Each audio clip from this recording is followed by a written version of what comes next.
Bonjour à tous et bienvenue dans ce Morning Bull Live. Nous sommes le 10 octobre 2022, je suis de retour à la maison et puis on est de retour à la case départ, on est de retour exactement au même endroit ou à peu de choses près. Là où on était lundi passé où le Crédit Suisse était censé faire faillite, la Deutsche Bank était censée faire faillite, les supports étaient censés casser à la baisse puisque on est en train de tester la moyenne mobile des 200 semaines à 3585 et à aujourd'hui, 7 jours plus tard, on se retrouve plus ou moins dans la même situation et franchement, quand on regarde ce qui nous attend cette semaine, quand on regarde la tronche des graphiques, quand on regarde l'ambiance globale, générale, géopolitique, plus l'arrivée de la saison des résultats qui commence à partir de mercredi, jeudi, eh bien franchement, on a assez envie de retourner se coucher parce que ça n'a pas l'air non plus très facile, sachant que ce matin, les futurs sont déjà dans le rouge, tout comme l'Asie.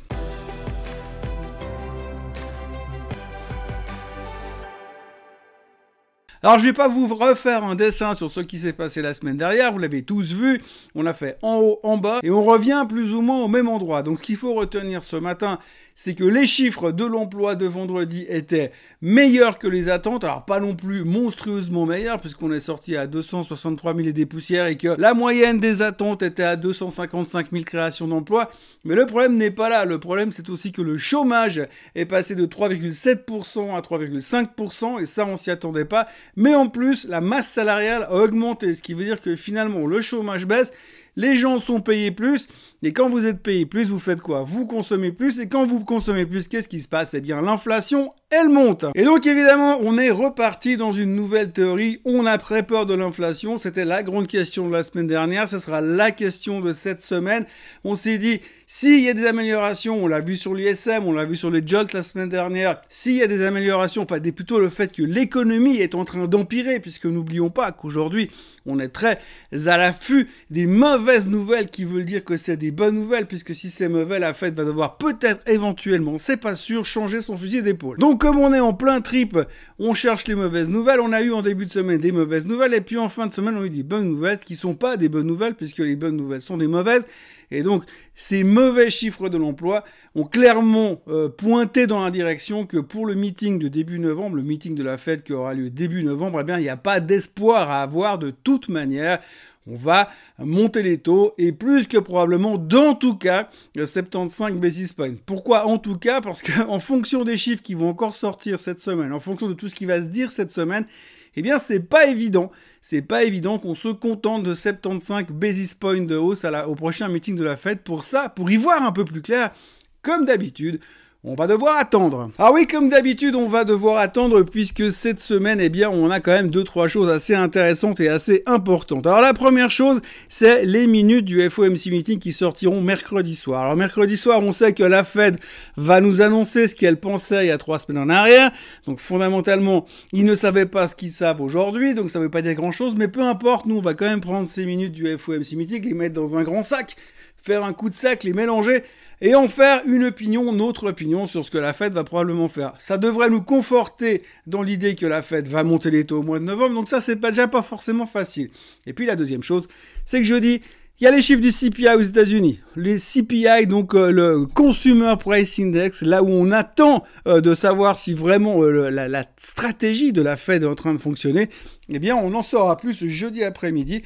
On attend 8,1% sur une année au niveau de l'inflation. Alors autant vous dire que si c'est au-dessus de 8,1% d'inflation sur une année, eh bien ça risque de pas finir tout à fait en hausse jeudi soir. Mais pour l'instant, nous ne sommes que lundi. Néanmoins, ce stress qui nous pèse sur les épaules depuis vendredi soir risque de continuer encore un petit peu. Ce matin, les futurs, comme je vous le disais, sont en baisse. L'Asie est en baisse. La Chine est revenue de 5 jours de vacances. Ils sont en baisse. Enfin bref, c'est pas la monstre ambiance ce matin. Et puis effectivement, après, pour continuer un tout petit peu plus loin, on va aussi avoir les publications trimestrielles qui vont nous tomber dessus. Alors les publications trimestrielles, eh bien on sait que ça va être compliqué parce que ça va être une question d'interprétation, mais on a vu déjà qu'il y a eu des profit warnings, on a vu AMD qui a fait un profit warning, on a vu Nike qui a fait un profit warning, plus ou moins. Donc en gros, on a tout ce stress qui va nous tomber dessus et on sait que ça ne va pas être simple parce qu'elles ont tous des problèmes à cause des taux, tous des problèmes à cause de l'inflation, et donc du coup on craint de voir ce qui pourrait se passer, et surtout de ce que les CEO et autres CFO pourraient nous annoncer pour plus tard. Donc on va avoir ce stress à subir. On va commencer avec les chiffres trimestriels avec les bancaires, comme d'habitude, puisqu'en fin de semaine, on va avoir droit à JP Morgan, à Citigroup, à Bank of America, à Goldman Sachs, à Morgan Stanley et consorts qui vont tous arriver pour publier. Donc là aussi, on verra quelle est leur perspective, quelle est leur vision, sachant également que les banques sont très sensibles à la hausse des taux d'intérêt, donc forcément, ça nous aidera à voir un tout petit peu plus clair. Et puis après, on enchaînera pour la suite de la semaine suivante avec d'autres noms. Et là, on va rentrer gentiment dans le secteur de la technologie. Et là, ça risque d'être moins rigolo, puisque comme on le sait, le secteur de la technologie est très sensible aux hausses de taux. Donc voilà, je vais pas vous mentir, on commence une semaine qui est extrêmement délicate. 3585 sur le S&P 500, c'est un niveau à ne pas casser. Et quand vous regardez le graphique qui s'affiche à l'instant sous vos yeux, et si vous regardez le S&P 500, eh bien franchement, c'est pas beau du tout, parce qu'on a fait un up and down, on revient pile poil sur les mêmes niveaux qu'avant. Quand vous regardez un peu les stochastiques au bas du graphique, eh bien, vous voyez qu'on est encore en zone de surachat, alors qu'on s'est déjà pris une tôle vendredi soir. Ça fait un tout petit peu peur pour la suite des événements. À noter quand même au passage qu'aujourd'hui c'est Columbus Day aux États-Unis, donc ça sera un peu plus calme. Les marchés sont ouverts, mais il y a moins de monde au bureau et les volumes risquent d'être un petit peu plus calmes sur le côté américain en tous les cas. Mais néanmoins, quand on regarde le graphique du S&P 500, quand on regarde le graphique du Nasdaq, c'est pas beaucoup mieux, c'est même pire. Et puis après, on a encore le Semiconductor Index qui s'est fait littéralement massacrer suite au profit warning d'AMD la semaine dernière.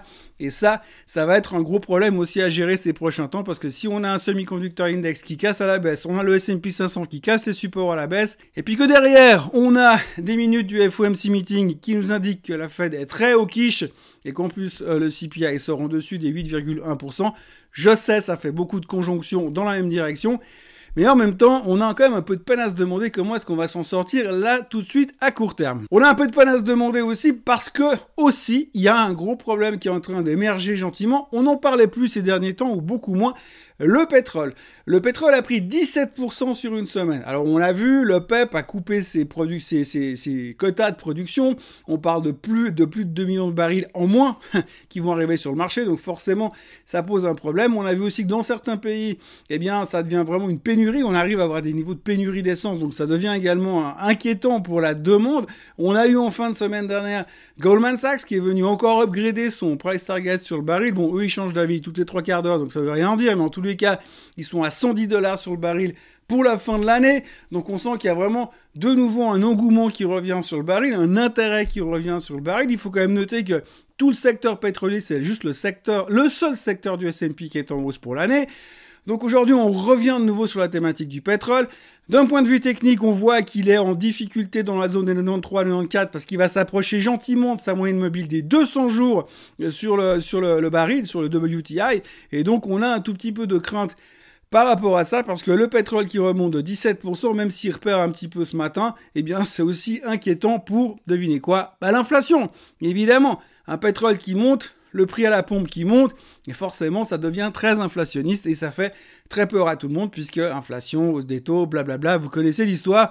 Il n'y a rien de nouveau sur ce côté-là, mais en tous les cas, quand on regarde la photo immédiate de ce matin, de ce lundi matin, eh bien, ça donne vraiment envie de retourner se coucher. Donc voilà, dans les petites news qu'il faudra retenir aussi, eh bien, on a aussi pas mal de commentaires négatifs sur Tesla, puisque depuis quelque temps, Tesla est en chute libre. Elle vient de perdre 17% également la semaine dernière. Pendant que le pétrole en gagnait 17, Tesla en perdait 17. On se pose beaucoup de questions. Les experts disent que pour l'instant, tant que Monsieur Musk n'a pas fini de vendre ses propres actions Tesla pour pouvoir payer son caprice sur Twitter, eh bien, ça risque de prendre encore un peu de temps pour retrouver de la dynamique. Néanmoins, on voit qu'on arrive à des niveaux quand même assez intéressants pour revenir potentiellement se positionner sur l'action pour ceux qui croient encore là-dedans. Toujours à la thématique des voitures électriques, on notera aussi que Rivian a rappelé quasiment la totalité des voitures qu'ils ont déjà produites.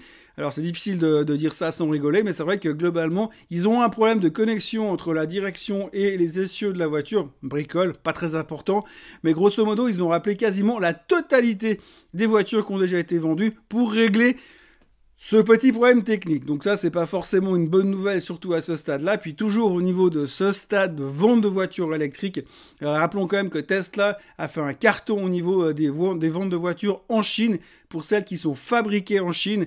Bon, néanmoins, ça n'a pas suffi pour garder le titre à la hausse ces derniers temps, mais il faut quand même le signaler parce qu'on peut pas que dire du mal sur ce qui se passe en ce moment sur Tesla. Voilà, autrement, pour faire simple, court et rationnel, eh bien, on est dans un début de semaine qui est très compliqué. Franchement, ça fait très peur. Je vous ai montré les graphiques avant. On a quand même pas mal de points où on est suracheté. La baisse de vendredi était extrêmement violente, surtout sur la techno.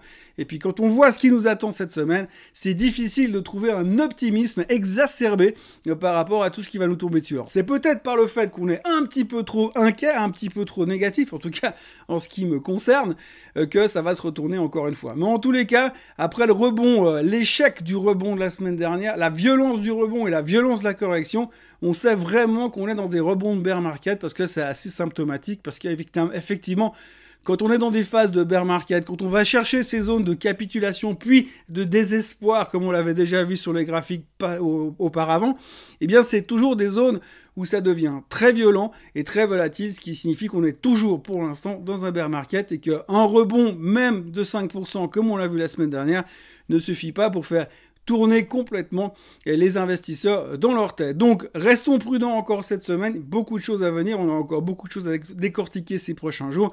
D'ici là, je vous encourage à vous abonner à la chaîne Swissquote en français. On est passé au-dessus des 24 000 followers en un peu plus de 2 ans. Merci à tous encore une fois.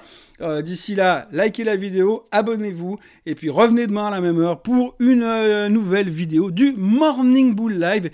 D'ici là, je vous souhaite un excellent lundi et un très bon début de semaine. Bye bye.